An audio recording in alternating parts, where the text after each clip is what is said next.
future of IT sales has been a topic that has come up more and more as manufacturers are really looking for ways to grow their business. It's been a top priority for CEOs and CIOs for the last couple of years running in our research. And so we decided that we wanted to say growth is interesting as you leverage technology, but what does it mean to really grow into new markets, grow into new segments, grow into new customer bases? So we wanted to take a concerted effort and a view across a number of key elements across the entire selling cycle and figure out what are we seeing, what trends are happening in the marketplace, and what kinds of indicators can we take that will help our provider clients really move themselves forward as they look for growth into 2014 and beyond. Why is the future of IT sales important to clients? Here is the net of it. Competition is increasing, new providers are entering the marketplace, everyone's trying to expand into emerging markets, get better at selling into mature and emerged markets. And so this competition has just become so heated.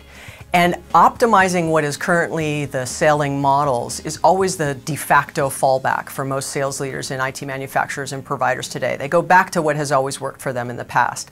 However, that's just not going to continue to work in the future. There's too many trends impacting that, whether it's the nexus of forces, which is social, mobile, cloud, and information, or whether it's the new buying behaviors of a tremendous amount of the buying IT budget moving out from underneath IT. Those two things alone significantly will impact the way providers need to think about selling in the future.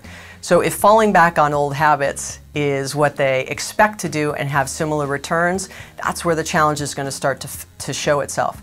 So if you're thinking about why is it important now, everyone's trying to grow, budgets are tighter, customers are smarter about what they're buying, and so at the end of the day, the competition is going to do nothing but continue to heat up.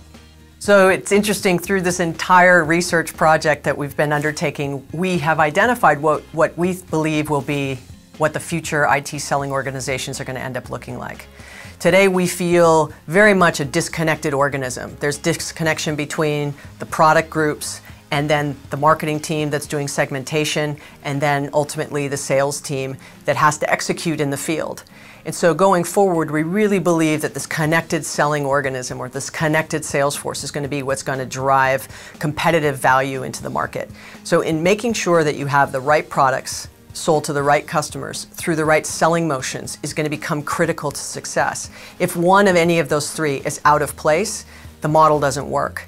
Because if you're selling the right product through the right selling channel to the wrong customer, it doesn't work. If you're selling the wrong product to the wrong customer through the right selling channel, it doesn't work. All three have to be in harmony. And what we've understood from a lot of the research that we did in talking to a number of very large IT providers out in the marketplace is that that doesn't happen very often. Usually what happens is a product makes its way over the fence, and they then identify who the target customer is, and then they identify what the best selling model is. So that happening in the upfront planning will really set providers and manufacturers up for greater success as they start to strive to win in the market going forward. So we did a tremendous amount of interviews and a lot of research throughout this project, and the trends that we identified as being critical to the success of moving the selling motions forward and being much more competitive in the marketplace is shoring up the skills that they have on the Salesforce side, to not be totally oriented around hunters and farmers, but really start to think about guides and disruptors of existing ways customers think about leveraging technology. The other is enabling sales forces to actually develop themselves on more of a career path in relationship selling versus just thinking about how to sell across technology.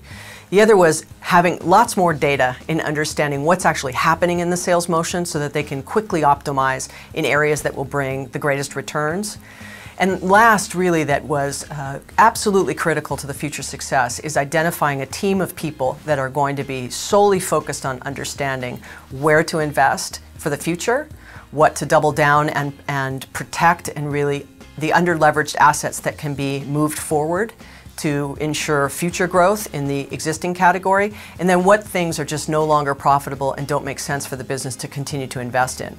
So shedding that business that is less than profitable, doubling down where there's room for investment, and then at the same time looking for ways to innovate. Creating a core team that looks at that, coupled with Salesforce development and better data, was really the three things that we identified as being critical to future success.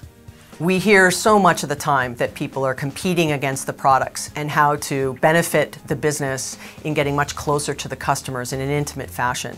But what tends to be missing is the sales motion and the go-to-market and the ways in which customers are going to consume your technology, how they're going to find out about your technology, the journey they go on with you the moment they decide that they in fact want to solve a business problem that they've identified in their own business. And you've got to carve out an equal amount of time in the way that you actually sell your technology as you do in the way that you understand your customers and you develop your products.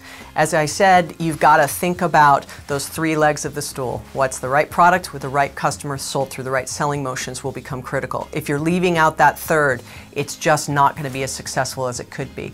So from an advice standpoint, it really is when you start thinking about the future, building some scenario planning around what kind of sales force do we want a few years from now?